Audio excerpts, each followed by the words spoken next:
Tebow going on his own. He gets the try. The Red 78. We're both Munster people. Carberry gets over the line. Try from Munster. Nobody knows Munster rugby better. Hello and welcome along. I'm Alan Quinlan and you're listening to episode 59 of the Red 78 here on the Rugby channel. And with me as always is Niamh Briggs, my partner in crime. How was your weekend, Niamh? Good, Quinny. Good. Yours? Oh, good, yeah. Liverpool had a couple of good results last week, so they've cheered me up a little bit. Unfortunately, West Ham couldn't do me a favour against Spurs. Anyway, false hope for the top four for Liverpool. They'll probably be back to their usual stuff this week. And anyway, had you rugby on? It did. To be fair, we had a second game this weekend. We had no AIL, which was great. So we have to concentrate fully on that. I tell you, if anybody is ever around Limerick and Bows are playing Skib, they should come up because it was an unbelievably cracking game from both teams. Skib, that West Cork Mafia, we speak about it with the men all the time. They've just got a huge amount of potential. So really there's West Cork Mafia women as well, is there? I tell you what, give it another couple of years, really, they're doing a huge amount of work down there. So it was a cracking game. Yeah, great weekend for the girls. So, and then obviously the Celtic Cup team were in action up in Belfast, had a really good win over the Welsh side. So yeah, look, it was a quiet enough weekend, but those that were playing did really, really well. Have you to watch all those girls now with a view to Ireland selection and stuff like that in Year Six Nations, which will be coming up soon? Yeah, hugely. So I spent the weekend watching, so the under-18 into pros happened last week during the midterm, so they played Sunday and Thursday, so I spent the weekend watching those games back again, some unbelievable talent coming through. And then obviously the Celtic Cup is really important for us in terms of the next few weeks. We come into camp on the 4th of March, and it's this block has been huge for a lot of girls that are making that jump from Interpro into the next level and understanding what high performance is, but also for the girls that have been there before. It's been great. So just trying to get a good eye into what I can get my teeth stuck into. Okay, we'll get on to the Munster game at the weekend. They beat the Ospreys 58-3. They went 3-0 down and scored 58 unanswered points, 9 tries.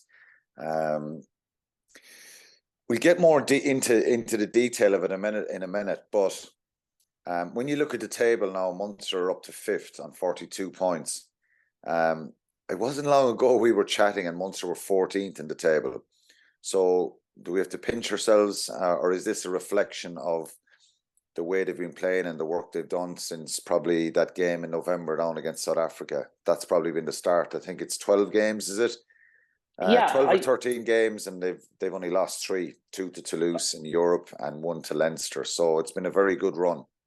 Yeah, 100%. I think you've hit the nail on the head. I think it's a reflection of loads of little facets and cogs in the wheel. So I think they're understanding their attacking shape more. They're understanding the ability to play and to do literally, if there's a half break, there's going to be somebody on their shoulder. It's a lot of the time those offloads, they're not even looking, they're just popping the ball into space and there's always somebody there. I think that trust is massive. I think their fitness is incredible. I think it's going to another level. I still think there's more in them. But you spoke about it there, before we came on, and we've both been at live matches over the last number of weeks, and their work rate off the ball is incredible. They speak a lot, having been down and watched training a lot, Prendy and Dennis Leamy, they speak a lot about their work rate off the ball. They speak a lot about animation off the ball, and it's huge, and it literally confuses defences from an attack point of view, but also from a defensive point of view. The outside man, which would more often be the winger, is really animated. If anybody goes to watch any of their live matches, have a look at their defensive shape, how animated the outside man is. So he's constantly speaking, constantly talking, constantly ushering people in and pulling them with him, and that unsettles the opposition attack. So I thought it all around. I think it's been a really good reflection of the work that they've been putting in on and off the pitch. Okay, it's 12 matches. Just before we get on to the fans' view, I'm going to take us back a little bit here to that game on the 10th of November in Cork against South Africa.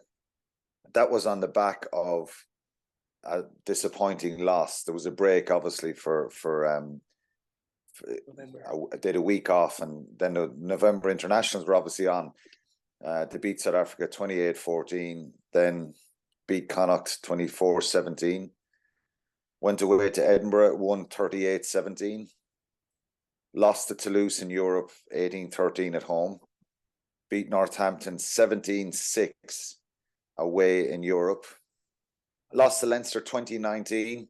Small margins in that. I think they could have won that, but they lost the game to a very good Leinster side. Very good win in Ulster, which was, I think, was a really impressive result. The Edinburgh away result and the Ulster away result, very impressive. Then they beat the Lions 33-3 in Cork.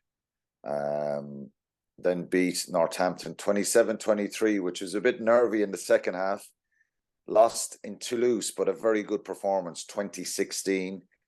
Good win in Benetton at the end of January, 40 points to 30. Defensive issues in that game, which cropped up when we spoke about that. And then their 12th game since that South Africa game was 58-3. So it's been a very positive run. Do you know the losses there? They're all within a score. Yeah, and I think it's probably the way they played. That's huge. But they're all within the score. Yeah, definitely. Very valid point. And obviously the way they played over in Toulouse. They gave Toulouse a real scare in that European game there a few weeks ago. So big turnaround from the start, which was really disappointing. They, round one, lost to Cardiff away. Round two, lost to Dragons away. Beat Zebra 21-5, but it was a very underwhelming performance. No bonus point. Lost to Connacht, beat the Bulls, and lost to Leinster and Ulster then again. So compared to the start, the point I'm making here is the evidence. It's evidence-based there, where they've gone in the table and they've moved right up that table, and it's very impressive. So what are the fans saying? I put a tweet out yesterday just to see what the reaction was, and not surprisingly, it's pretty positive. Yeah, look, before we jump onto that, I just want an email came in from Paul Dempsey from Waterpark. And he said, we had a group of Waterpark kids at the Ospreys match. They had a great time and seen some lovely tries. Ospreys were very poor. I knew that they would have a weakened team, but didn't expect that sort of scoreline. It was worrying that Joey missed some straightforward conversions. He seems to be struggling at the moment to put together a complete performance, but hopefully everything will turn around for him. Overall, another good win for Munster, and it builds momentum. Thanks to Quinny for getting a picture with the lads. Quinny, I have to say it's a class little photo. We started up our first ever under-10s girls team, and the overall girls game is growing, which is great. We'd love for you to come down to the club at some point, and you too, Quinny. Quinny was very much laboured. But he's a Leinster man with a son playing in Munster, who was born in Bristol, so he's a collection of jerseys and 3 teams to support. Kind regards, Paul Dempsey. I have to say, right, the picture is class. You're standing there, unbelievable, with like a load of little kids around you. And my big question in relation to this is, do you think they actually know who you are? Not a clue.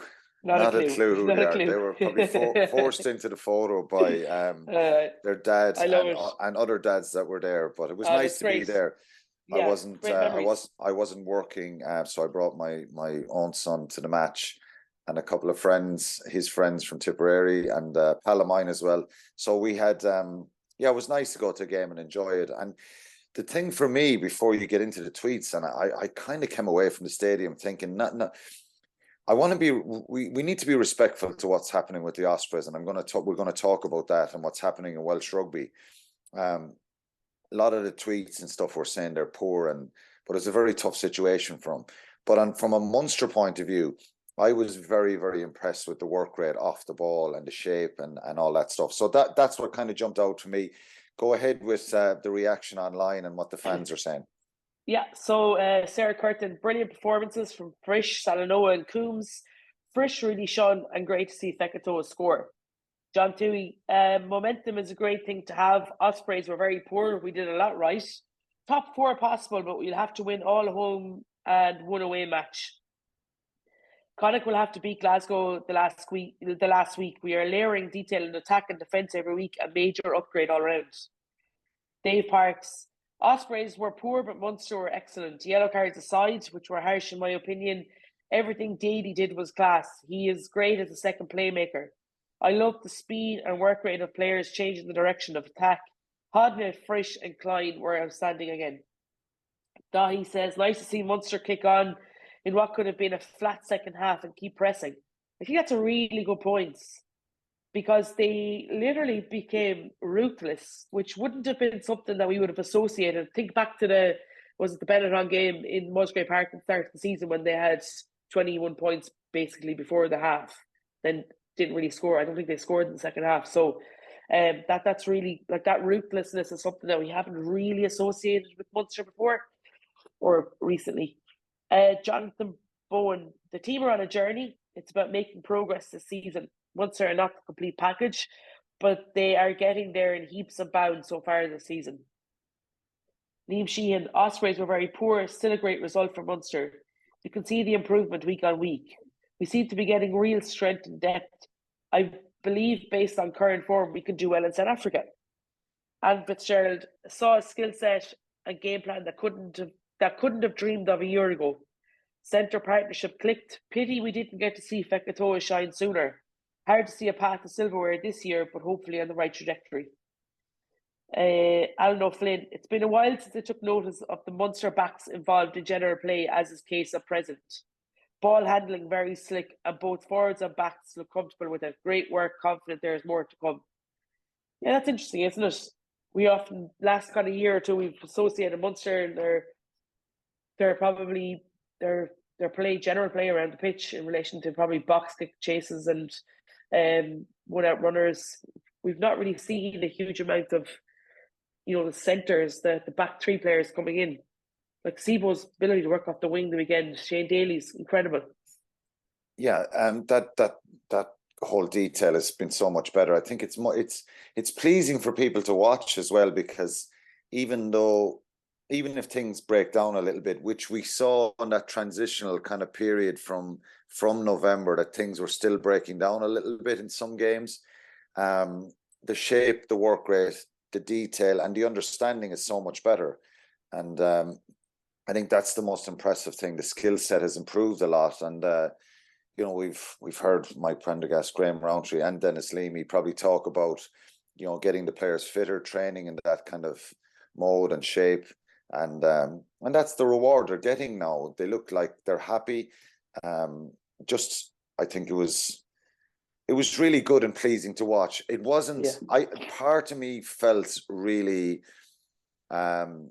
Part of me felt sad for Ospreys, because obviously I think they were, and it wasn't as if Munster brought back a raft of internationals. They brought back Gavin Coombes and Roman Salanoa to play. I don't think there was anyone released back to the Ospreys from the Welsh squad. But the problems in Welsh rugby at the moment have to be having an effect on these guys. There's 70 players out of contract in Wales at the end of the season. The uncertainty, the frustration, the worry of all that stuff surely plays a part, because we saw it with probably the Dragons as well, and just there was an air of deflation about the Ospreys. They were trying hard. Their players were getting stuck in and trying hard, but so there was a combination of Munster playing really well and Ospreys probably underperforming, but also that psychological baggage was weighing them down a little bit. There's no doubt in my mind that played a factor. So I kind of felt sorry for them. One of the tweeters is saying there about how ruthless Munster were in the second half. Well, yes, that's it. That stood out for me as well. They were ruthless. They didn't take their foot off the pedal, and they kept pushing on, and that's all you can do is play what's in front of you. But I really felt for Ospreys. Some of the coaches or players I played against, I know them well, and I chatted to some of them before and after, and you just sense that there's a lot of worry and uncertainty in Welsh rugby, and it's sad. It is sad. It's really difficult. On the performance, I usually do the positives and negatives with Niamh. Obviously, there's loads of positives. What kind of stood out for you? Look, I think we've kind of touched on it already. I think it's their ability to move the ball in attack. It's the push that extra pass. It's the support of, the support lines. It's the ability to like, lots of times they would hit a short pass and then expect the guy to go through contact and get his hands free and then receive back the offload. So it's like almost like a 1-2 in soccer, for example. I thought that they did that really, really well, because what it does is it actually condenses the opposition defence, and therefore, if you can't get your hands through, well, there's a huge amount of space on the edge. Whereas if they stay out on the edge, then you've got space through the middle, like for Feketo's try, I think it was. So, or was it Frisch's try? Sorry, for Frisch's try. I just thought they support each other really well. I thought that their ability to find space and to push passes, knowing that, okay, Ospreys were brilliant. But to be fair to the Ospreys, they started really well. We spoke, you said it already, they went 3-0 up. And I think it was the fact that they had a huge amount of possession. Munster's defence was really good, and they couldn't get another score. And then Munster go up, and in the first, phase of play in their 22, they get a penalty and it goes 3-3, and then all of a sudden they just take off. And I just think that kind of shift in momentum really hurt the Ospreys. But there was loads of really good positives, but from an attack point of view, I just thought it was their ability to support those half breaks made a huge difference. Their speed of movement is something that has impressed people at the moment. And for any listeners that are non-Munster people, we're not getting carried away with this. I don't think anyone is. I don't think Munster will get carried away. But given what they did and the scoreline they produced, I think they deserve credit for that. The speed of movement stuff is obviously they're playing with a lot more pace, and we spoke about the fitness, but is part of that down to breakdown improvements and quality of the players carrying the ball, that they're placing it really well, the onus on the ball carrier, the clean outs, the speed of Paddy Patterson getting the ball away. There's more to it than just running around like headless chickens. It's organized, and it's with intent as well, isn't it?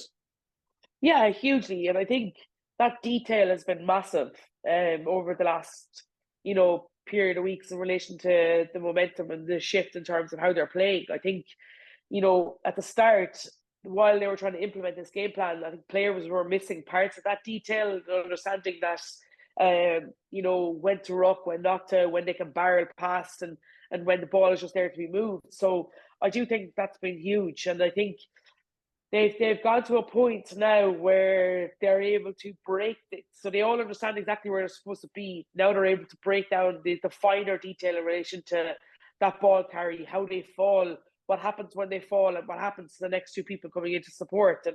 And but I'd love to know a stat. I actually meant to try and find this out before we came on in relation to this, the the way they're rated, the breakdown, so 0, 3 seconds, 3, 6, and 6+. And I just love to know how often they manage to get to 0, 3, because for all intents and purposes, for me, it was, the Ospreys couldn't get near the Munster ball. They found it really difficult to try and slow that breakdown down, and just it made life really, really easy for Paddy Patterson. Yeah, it's. I think the percentage of the 0 to 3 seconds would be very high. I think Ireland were in the 60s in the first two games, and their breakdown has been top class, top notch for them. On if you had those numbers, I think they'd be pretty high, definitely in the 60s. That it's 0 to 3. Not taking anything away from Munster, I have to be careful here, because I'm talking about the baggage for probably the Ospreys and the Dragons. Cardiff beat Benetton 30 points to 3, and the Scarlets beat Edinburgh 42-14. So it didn't affect them in the same way, but so that's not a get out of jail card for the Ospreys or the Dragons. I think both Munster and Leinster were very good in what they did at the weekend. So just on the stats, I think Munster had scored 9 tries and 11 clean breaks and 16 offloads, which is incredibly impressive, because and that probably tells the story of the way the game went. That doesn't happen every week, but I think we've consistently had a lot of offloads in the last 3 months from Munster, and that's evidence-based, and as you said, it's a product of what they're trying to do and their mentality and the way they're trying to attack. Lots of clean breaks. Defenders beaten is very high again, 24 defenders beaten, which you would expect. But those numbers are consistently high, which is the impressive part. So it isn't just 1 week saying that this is moving and changing. I think one of the tweeters, I think Jonathan Bowen, says, look, Munster still have a way to go and they're still short in some areas. And we both agree on that. And they're climbing a bit of a mountain that they created at the start of the season. Their territory was 60%, 13 missed tackles, any negatives. Even though that's a pretty low number, you probably know that as the coach. 4 turnovers won. They'd probably prefer if they won a few more turnovers. But when you have most of the possession, the penalties conceded were only 6, so they're very low. So the stats and the numbers are very impressive from Munster. And overall, to score 9 tries, it was a job well done. As I said, I couldn't help but feel a little bit for the Ospreys. And lots of people are saying that, you know, they were poor. They were poor. Munster were very good. So I'm sure they won't get carried away. They've got to play the Scarlets at home next. And they won't want the same situation happening. And obviously, if you take your eye off the ball, you can get cut out. That's on Friday week, that game. We'll talk more about that, obviously, next week. Let's move on. So, positive week, a positive win for Munster. Good position in the table, up to 5th now, as I said. So, the start of the week, I don't think there's any arguments here. Again, he's won it a few times. Unless you're picking someone else. We didn't talk about this, but we'd have to pick the number 8, Gavin Coombes, I think, for his performance. Not just the tries. I just think he had a huge amount of involvements. He looks like someone who's full of confidence at the moment, enjoying his rugby, benefiting probably from a very consistent run and probably been in the Irish squad as well. Lots of people saying, well, he should be playing against Italy or he should be on the bench at least against Italy. That's another debate, but he was the star of the week. I think Gavin Coombes was outstanding. There was lots of really good performances throughout the Munster team, but I think he was probably the standout player. Yeah, look, 100%. I thought, for me, we've been used to him getting over the try line so much. His power is incredible from 5 yards out. But it was his work rate for me. It was something that I had questioned, especially in the first half of the season. His ability to kind of go and go again. I felt like before he'd make a big tackle or a big turnover or a big carry, and then we wouldn't see him for a few phases. I think his fitness has improved immeasurably. I thought his ability to get up and support is so good. But it's that constant work rate. It's that constant, getting back in game. It's that constant, hand up to carry. And his stats are off the charts.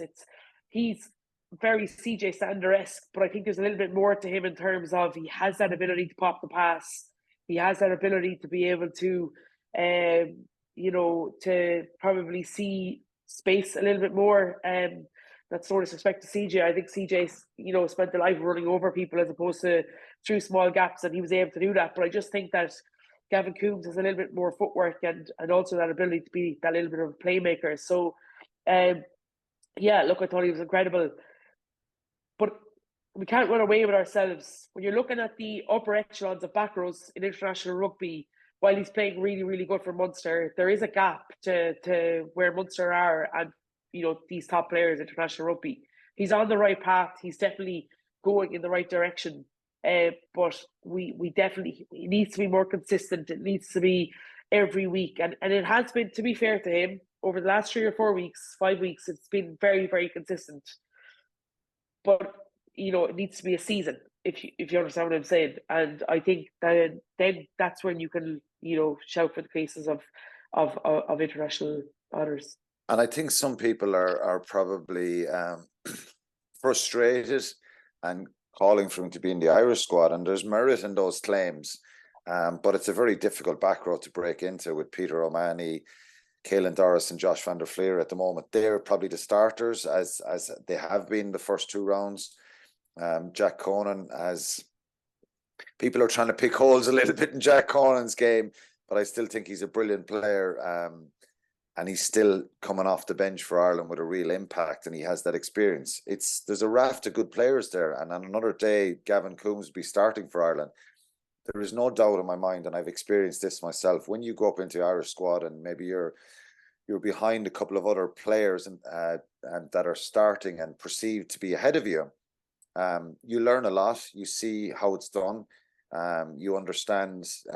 You get good feedback from the coaches. And I'm sure that's something that's happened with Gavin, that he's got more feedback about more involvements. He's an incredible athlete, really skillful player. And I think, as you said, we've seen really good consistency. It's a game there that you could easily go back to last Friday night and drop the head a little bit and have a couple of big moments here and there and kind of not be going at it all the time. But he was going at it all the time on Friday night, which is impressive. So he's still a relatively young player. And I still think he's a big future in the green jersey. And 100%. But if you look at, and I think for me, if I was Gavin Coombes and I was watching what's required, what do you need, what's the standard, you just look at Quinlan, and it's taken him a couple of years to get to that level of so many big involvements with the ball, without it, tackles, carries, line out wins. It's gone to another level, and he is world class. But look at him; he could be playing in the back row with Gavin Coombes, with Quinlan soon, or after the World Cup, or even during the World Cup. So he deserves credit anyway. He starred a week again, Gavin. He's Coombes, not far off it. well Yeah, done. but No, he's very close, and he's getting closer 100%. and closer all the time. Yeah. We haven't done the Are You Watching Andy Farrell piece in a while. I'm just going to do a quick one now because of the relevance of Scott Penny being called into the Irish squad. Some people online have been saying, well, John Hodnett has been excellent for Munster in recent times and in Europe as well, not just in the URC. There is a difference when you step up. I want to go gentle-ish on this because Scott Penny is an excellent player, and I think he's shown that. Because of the depth of the back rows in Leinster, he hasn't been starting big European games, and we haven't seen a lot of him. We've seen him play against Munster twice and be very, very good in both games. He's an excellent player. But there is a genuine kind of argument to say here, well, John Hodnett's been playing very, very well, and maybe he deserved a call-up. So the Are You Watching Andy Farrell pieces, John Hodnett possibly could have been called up. You're splitting hairs, and you it's very difficult to go against Andy Farrell and his decisions because he's got 99% of stuff right in the last couple of seasons and done a remarkable job. And it's not taking anything away from Scott Penny because he's a wonderful player as well. But the argument probably for the people online is John Hodnett's been playing consistently, starting for Munster, and hasn't been called up. So there's a bit of a debate in that one. We're not going to go too in depth in it, but I think he's got to keep the head down. And I think John Hodnett has a real future in an Irish jersey as well if he keeps improving at the rate he has been. Yeah, hugely. Look, I can understand people's disappointment. Really, I can. I can also understand from a point of view of Andy Farrell and Scott Penny. I think, I do think had he not got that injury, Scott Penny's been out for a while. I think he would have been in that Irish squad all along because I think he was. This is at the time now that Josh van der Fleer, there was question marks over him and his consistency and his ability to be a ball carrying seven, and Penny was starting to push him in terms of starting. You were saying in the last couple of seasons. Yeah, and I just think. So I can see why you know what I mean. Why they're selecting Scott Penny in relation to that, because I do think that there's genuine. He's definitely highly rated. Yeah. But Josh van der Fleer was World Player of the Year last year. He was outstanding. Oh, I know. Probably in the last couple of seasons. Scott Penny was certainly knocking on the door and kind of someone people were taking a lot of notice of. Yeah, and obviously, but I do think for John Hodnett, you have to be thinking, okay, like where do I need to how do I is it a case that he needs to be more consistent, a bit like Gavin Coombes in terms of Leinster have won a huge amount of games on the bounce in the URC and in Europe, and is it a case that a lot of these players, the Gavin Coombes, John Hodnetts, the Alex Connellans, are they a product of how Munster have played for the previous 2 or 3 years? And is it a case that it's only this year we're getting to see them with ball in the hand, the ability to be able to pass, the ability to move at pace? I don't know. I'm just Devin's advocate. I'm just asking, is that a case that where these players are literally only showing what that they can play in that Andy Farrell way It's over a the very last good point. 6 or 8 weeks. I think they have more credit in the bank in the last couple of seasons. Probably Scott Penny has played more games probably previously and been on the radar more. Someone who's going to come back now with stats about minutes played and all that stuff, which we don't want to get into, but it's a relevant It's not about point. minutes played. It's about minutes in how they've played. No, I know that.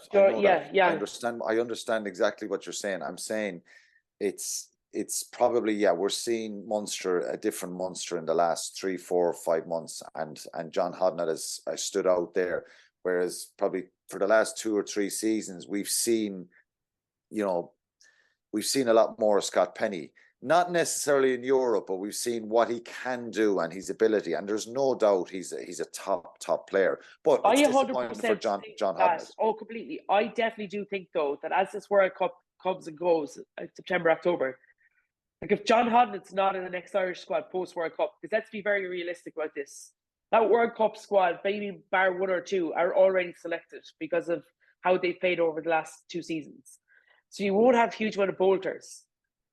If it's the case, so if John Hodnett's not in the next that next, albeit continuing the same form, staying injury free, he is the most like Sean O'Brien player that we've had since Sean O'Brien, I think, in terms of that huge, powerful robustness and massive physicality to run over people and that explosive power. If John Hodnett's not in that next Irish squad, then I'd be asking questions. Do you understand what I'm saying? Yeah. I think he's class. I'm sure Andy Farrell, Paul O'Connell, Simon Easterby, John Fogarty are very much aware of John Hodnett, and maybe he's got feedback himself. Just on the other performances, dare I say it, for anyone outside of Munster, John Klein has been playing outstandingly well, and I saw a couple of tweets saying that John Klein could possibly have been called into the Irish squad again. I'd say he'd be a bit disappointed that he wasn't, to be fair, over Treadwell. I do think that he's taken his game to another level. And now, is it a case of that, similar to the Hodnett, similar to the Coombes, that he's tarred with the brush? He's tarred with the brush of the World Cup and gone in ahead of Devon Toner. And in fairness, I think he's improved. People were worrying about him with the pace and the tempo and the skill set that Munster are trying to develop, and he's playing very, very well. John Klein. So Roman Salanoa played well, Niall Scannell. There's lots of players here who had big games. And obviously the centre partnership. The centre partnership is something, we need to move on to. Malachi Fekitoa was superb. Anton Frisch was superb. The two of them in the centre, you were thinking, where was Malachi Fekitoa the first half of the season that you really wanted him? We know he has that ability. Since we did the podcast last week, the announcement came out that Malachi Fekitoa is leaving at the end of the season. The option to take up the next year, Munster didn't take it. They've signed Alex Nankervel. In some ways, it's disappointing when you see a player, because it's in the last few weeks, probably since post-Christmas, he's had impacts in Belfast, in Benetton, in Toulouse, and now here again against the Ospreys on Friday night. Looks superb. The offloads, the carries, the work rate, the movement, all that stuff. I was watching him with and without the ball the other night, and very impressive. So it's a shame, really, because maybe he's playing for a contract now, and maybe knew about this for a while, and that can happen with players as well. But I think a couple of things too, though, is that he's come from Wasps, where he hadn't played a huge amount due to a lot of injuries. And probably, I do know that the intensity of the training sessions when he came in kind of hit him like a train in terms of his ability to be consistent in those sessions. And I think, maybe it is a case that he's paying for a contract. I also think when you look at his age profile and his injury history, albeit he's done really well to put lots of games together for Munster. When you look at what's coming in, a 23-year-old centre who's starting week in, week out for the Chiefs, or was, it's, probably a no-brainer from a Munster point of view. Get more in terms of longevity from him, but he was that was what we were like. He was exceptional the other night. His work rate, it's his ability to be on the same page as Anton Frisch. I think Anton Frisch has been a signing of the season because he's been incredible every time he's played.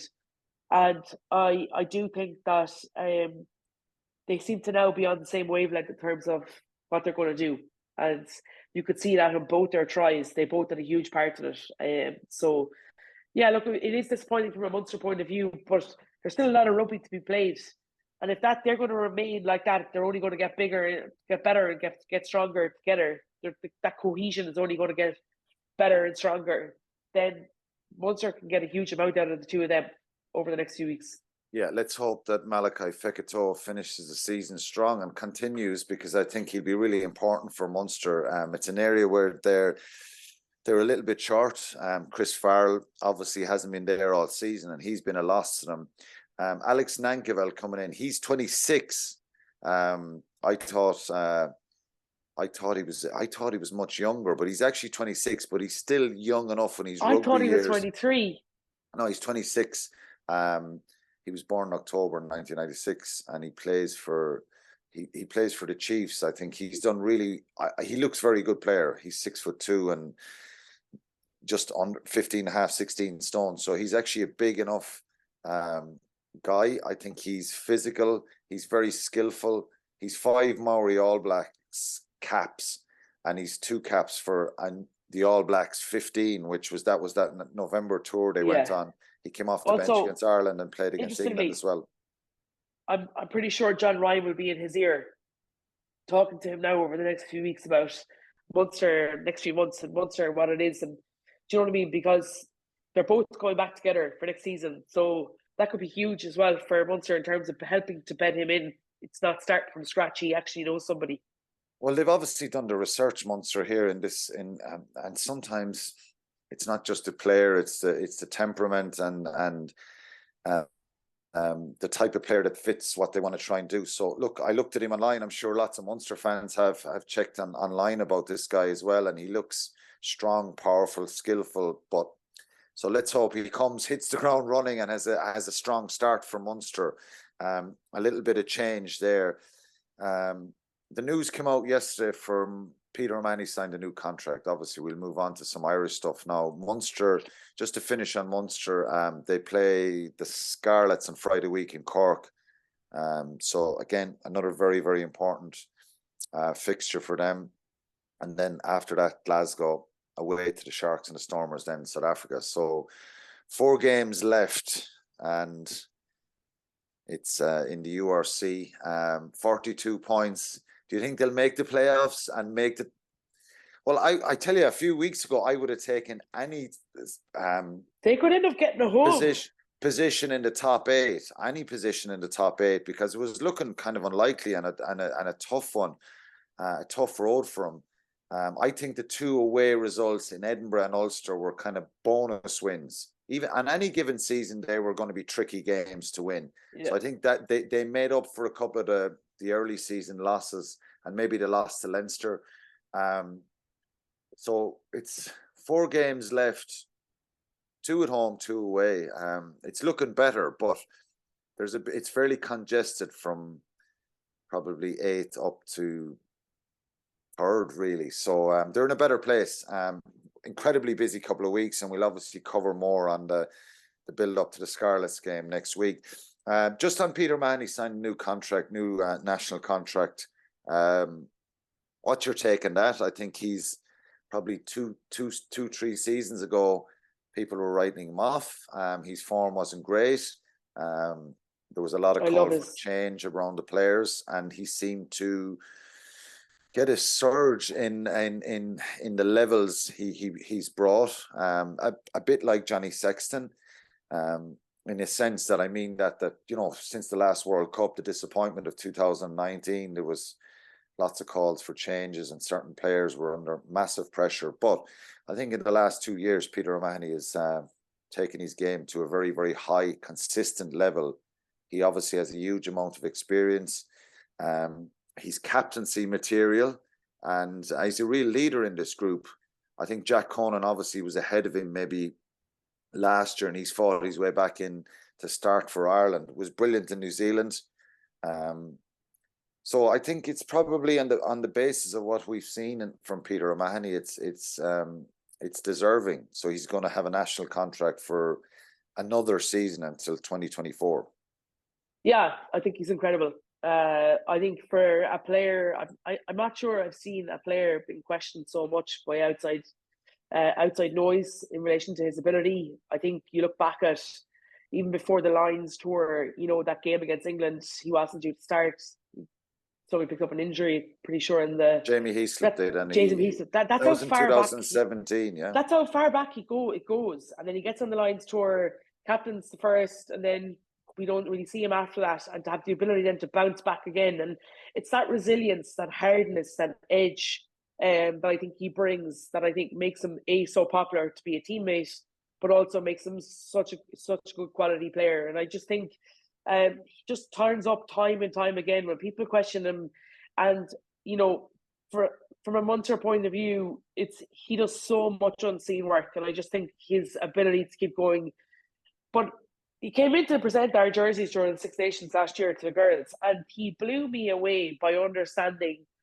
He spoke about how he has changed from the time that he started playing. He was very, hard-nosed, probably not as patient, no time for people that weren't going to play rugby for Ireland in terms of the club stuff.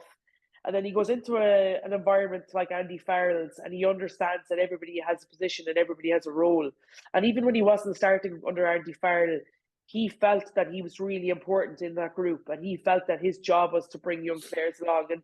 And it was almost a different side of him that I could relate to from a point of view of being very similar in personality. So we've seen the fact that he has bought in so much to, even when he wasn't playing and had roles coming off the bench, that he understood that. And now it's been paid back in spades because he's such an integral part to Andy Farrell's back row. So I'm delighted for him, delighted for his family. His dad's pretty sound. I used to work with him. So it's great. I think there's some people.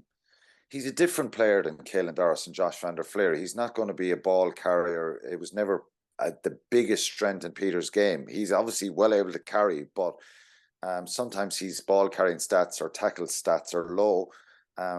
He's affecting his big moments that he can get in a game, and I think he's consistently been really good for the last 2 seasons. And he knows probably he had a dip after that World Cup, and not just a dip with Ireland, but a dip with Munster probably too. And I think he's been very, very consistent. And you don't win 91 caps for Ireland and being an average player. So he's been incredibly consistent, resilient leader for Ireland. And I think it's just rewards. The challenge now is he's got to, keep that level going, because that is the challenge with all these young back rows coming through. And he's got to keep evolving. Yeah, he has. Yeah, and I think the Munster setup will obviously help as well. There seems to be a bit of a feel-good factor back there, and they seem to be happy. But yeah, so it's good news for him, and I think it's good news for Ireland and Munster. Just finally, Italy, Ireland on Saturday. Do you see many changes for Andy Farrell? And are Italy, what kind of a threat and danger are Italy on Saturday?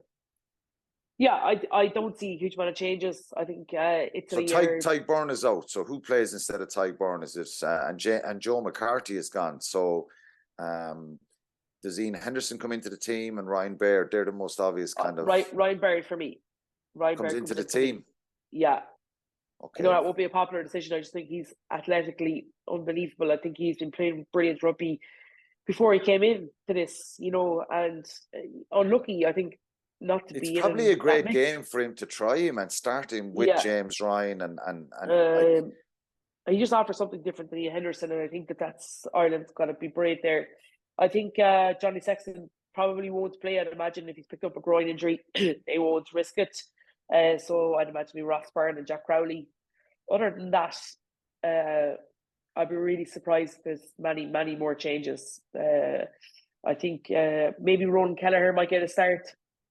Dan Sheehan on the bench, but other than that, no. I think Italy are dangerous. They're really well coached. They have this ability to play off the cup, a bit like when we saw Benetton Chorizo or Benetton like a couple of weeks ago against Munster. They have this really good ability to play open. I think they have one of the best wingers / fullback backs in the competition in Capuzzi, and I just think that they look like they're full of belief. They're a total different side than what we would have associated with Italy 3, 4, 5 years ago, and so I do think that they can pose a lot of questions to Ireland. The biggest weakness for me is their 10. I think with Garbisi been missing. Yeah, he's going to be back possibly this week. Garbisi, he played at the weekend. Yeah, it's just that's good news for them. That's good news for them. Yeah, I'm probably the same. I don't see many changes. I think some people would think, oh, make wholesale changes, but it's too risky. I think there won't be wholesale changes, and there probably shouldn't be. It's a good opportunity for Ross Byrne, I think, to start a game and get a real good feel for being back in an Irish squad. We've seen the impact off the bench and what he did in November against Australia, obviously. And I think the last game in the second half against France, he was very good. So I think it'll be really interesting to see how he goes and starts and controls the game, because one thing you'll get is a fair bit of passion and aggression and intensity from the Italians. You've got to be patient. You can't, like, Ireland are a very good side at the moment and can score lots of tries, but they've got to do the fundamentals really well. So I think the Irish coaches will be mindful of that. There'll be no Gibson Park, I think, back, no Furlong, no Robbie Henshaw, which is a pity. I'd love to have seen them back and be available and have a match or two under their belt for the run-in with Scotland and England. But it's a tricky game, but you would imagine that Ireland will be strong enough to get through. But anyway, an interesting weekend. I'm off to Cardiff to do Wales-England. Let's hope there's a game. Cut off for that, all that stuff that's going on in Wales, which is very disappointing. And I feel for the players, waiting and not understanding and knowing where their futures lie. So hopefully we have a game against Wales and England on Saturday in the Six Nations. So it'll be an interesting weekend. So that's it. That's the end of the podcast. It's we surely covered everything we could in the Munster victory. It was impressive. It was good, and it's much better positive kind of scenario than we had at the end of the season. So it's at the start of the season, it was draining for a good few weeks there to start, but they're going better. I don't think we're going to win trophies, Niamh, but they're in a much better place. So that's it for episode 59, and we look forward to chatting to you next week. And thanks again. Thanks, mate. The Red 78 with Alan Quinlan and Niamh Briggs. Nobody knows Munster rugby better. I'd like to think I know a lot.